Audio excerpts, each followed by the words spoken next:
Assalamualaikum warahmatullahi wabarakatuh. Perkenalkan, nama saya Yunita Kusumawati dari Pendidikan Matematika Universitas Serang Raya semester 7. Saya akan menjelaskan mengenai mini riset saya. Matematika merupakan ilmu dasar dalam perkembangan teknologi modern, mempunyai peran yang sangat penting untuk memajukan disiplin ilmu dan daya pikir manusia, untuk menguasai dan menciptakan teknologi di masa depan. Oleh karena itu, mata pelajaran matematika merupakan mata pelajaran yang diberikan pada setiap jenjang pendidikan, dimulai dari pendidikan dasar. Menurut Astuti dan Leonard, menjelaskan bahwa komunikasi memainkan peranan penting dalam membantu siswa, bukan hanya dalam membina konsep, melainkan membina perkaitan antara ide dan bahasa abstrak dengan simbol matematika. Kemampuan komunikasi matematis sendiri adalah kemampuan siswa dalam menyampaikan ide matematika, baik secara lisan maupun tulisan. Komunikasi secara tertulis dapat berupa kata-kata, gambar, tabel, dan sebagainya yang menggambarkan proses berpikir siswa, sedangkan komunikasi tertulis dapat berupa uraian pemecahan masalah dan pembuktian matematika yang menggambarkan kemampuan siswa dalam mengorganisasi berbagai konsep untuk menyelesaikan masalah. Siswa juga harus diperkenankan mempersembahkan ide-ide mereka secara bertutur, menulis, melukis gambar, atau grafik.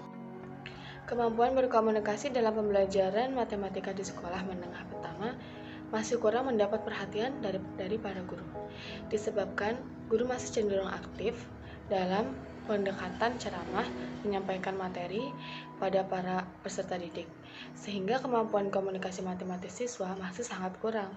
Siswa kurang dapat mengkomunikasikan ide-ide matematisnya secara jelas dan benar, baik secara lisan maupun tulisan. Maka dari itu, diperlukan sistem pembelajaran yang baik untuk menghasilkan kualitas belajar yang baik pula. Sesuai dengan yang diungkapkan Jamahari Mardapi, bahwa usaha dalam meningkatkan kualitas pendidikan dapat ditempuh melalui peningkatan kualitas pembelajaran dan sistem penilaian. Dikutip dari Fitriana dan Anita. Fakta ini memberikan indikasi bahwa kemampuan komunikasi matematik masih rendah bagi siswa tingkat SMP.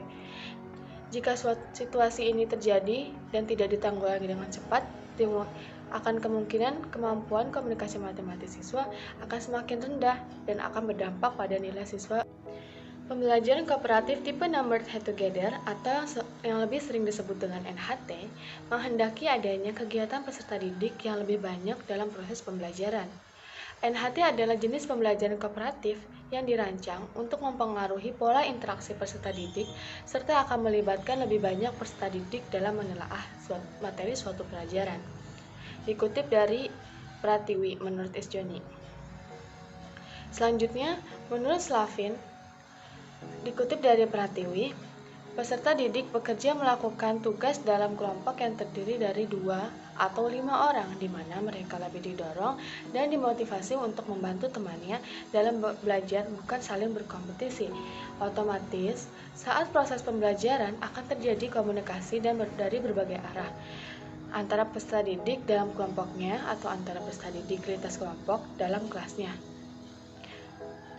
Begitu pula terjadinya komunikasi antara peserta didik dengan pendidik sebagai fasilitator dalam pembelajaran ini. Terlebih lagi, model pembelajaran kooperatif dapat membangun suasana kesungguhan dan kebermaknaan komunikasi yang terjalin baik antara peserta didik maupun dengan pendidik.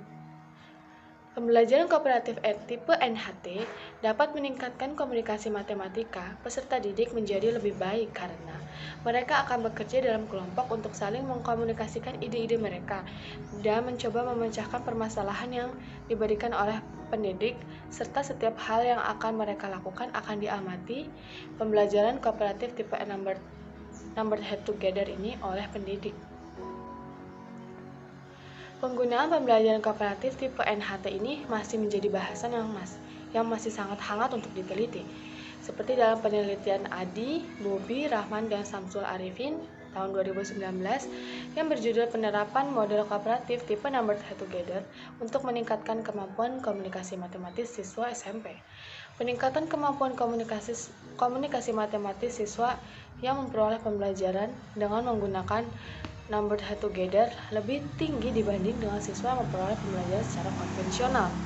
Dari nilai tes yang diperoleh dari kedua sampel kelas, siswa pada kelas eksperimen mengalami peningkatan pada kemampuan komunikasi dalam setiap pertemuan. Hal ini menunjukkan bahwa peningkatan kemampuan komunikasi matematis siswa yang mendapatkan model pembelajaran NHT lebih baik dari siswa yang mendapatkan pembelajaran konvensional.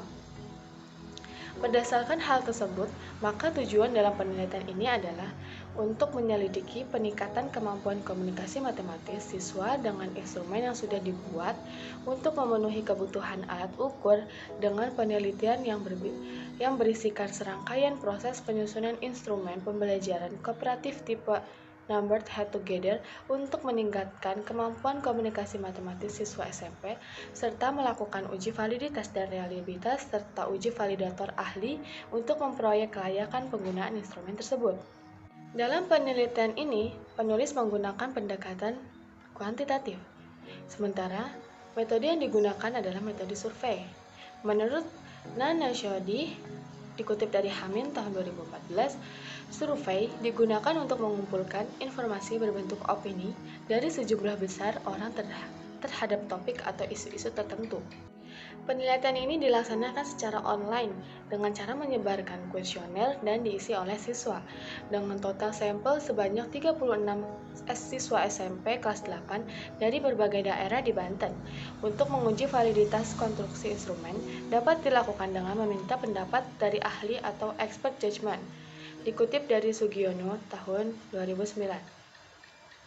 Pihak yang terlibat dalam penelitian pengembangan ini adalah satu orang validator sebagai expert judgment dan satu dosen mata kuliah pengampu MK. Dengan menggunakan uji Kikort-Chorhan untuk validitas dan reliabilitas dengan menggunakan aplikasi penghitung statistika yaitu SPSS versi 17. Dalam penelitian ini menghasilkan data berupa data proses pengembangan instrumen kuesioner, evaluasi dari expert judgment, data instrumen akhir hasil penelitian yang sudah valid. Penulis menggunakan tahap analisis data dengan cara mengelola data hasil penelitian, menganalisis data, dan mendeskripsikan hasil dengan menghubungkan dengan variabel penelitian.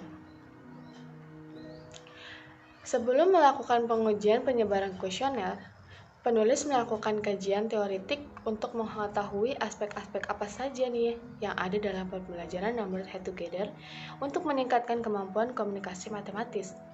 Indikator yang digunakan dalam penelitian ini merupakan penjabaran dari indikator kemampuan komunikasi matematis menurut NCTM, yaitu mampu mengekspresikan ide-ide matematis melalui lisan, tulisan, dan mendemonstrasikan serta menggambarkan secara visual. Selanjutnya, mampu memahami, menginterpretasikan, dan mengevaluasi ide-ide matematis baik secara lisan, tulisan, maupun dalam bentuk visual lainnya. Dan yang terakhir, mampu menggunakan istilah-istilah, simbol-simbol matematika, dan struktur-strukturnya untuk menjadikan ide-ide menggambarkan hubungan dan situasi. Dikutip dari Kurnia RN, Setiawan S, dan Kristiana AI tahun 2015. Adapun indikator dalam pembelajaran kooperatif tipe numbered head together yaitu sikap dan tanggapan siswa terhadap pembelajaran matematika dengan pembelajaran kooperatif tipe numbered head together. Dari indikator-indikator tersebut, penulis menyusun butir-butir pernyataan positif maupun negatif dari indikator yang ada. Setelah itu, kuesioner yang telah disesuaikan dengan indikator diujikan oleh expert judgment agar kuesioner bisa diujikan kepada objek siswa SMP di Banten. Dari hasil expert judgment, validator penulis meminta saran untuk menggunakan skala Likert dan dinyatakan layak untuk digunakan atau mengumpulkan data sesuai dengan revisi dari saran.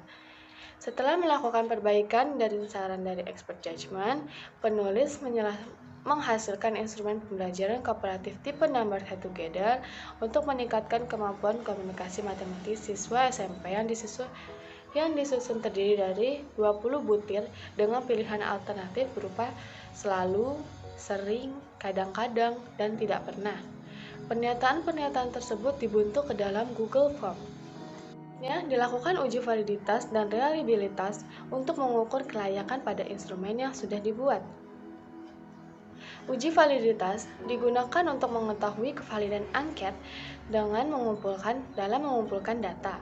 Uji validitas dilaksanakan dengan rumus korelasi bivariat person dengan alat bantu program SPSS versi 17. Item angket dalam uji validitas dikatakan valid jika harga R hitung lebih besar dari R tabel pada nilai signifikan 5%. Sebaliknya, item dikatakan tidak valid jika harga R hitung kurang dari R tabel pada nilai signifikan 5%. Dapat disimpulkan bahwa 19 item dalam angket penelitian ini valid, dan terdapat satu item yang tidak valid, yaitu item ke-18. Sehingga yang dapat digunakan sebagai instrumen adalah hanya 19 item. Selanjutnya adalah uji reliability. Berdasarkan output reliabilitas di atas, diketahui angka Cronchback alpha-nya yaitu 0,739. Jadi angka tersebut lebih besar dari angka minimal Cronchback alpha yakni 0,6. Oleh karena itu dapat disimpulkan bahwa instrumen penelitian dapat dikatakan reliable atau konsisten sehingga dapat digunakan sebagai instrumen penelitian. Kan hasil analisis di atas, instrumen pembelajaran kooperatif tipe Numbered Head-Together untuk meningkatkan komunikasi matematis siswa SMP dalam penelitian ini hanya 19 dari 20 pernyataan yang akan digunakan, karena terdapat satu pernyataan yang dianggap tidak valid dan tidak akan digunakan. 19 pernyataan tersebut sudah mewakili dari seluruh indikator yang penulis inginkan.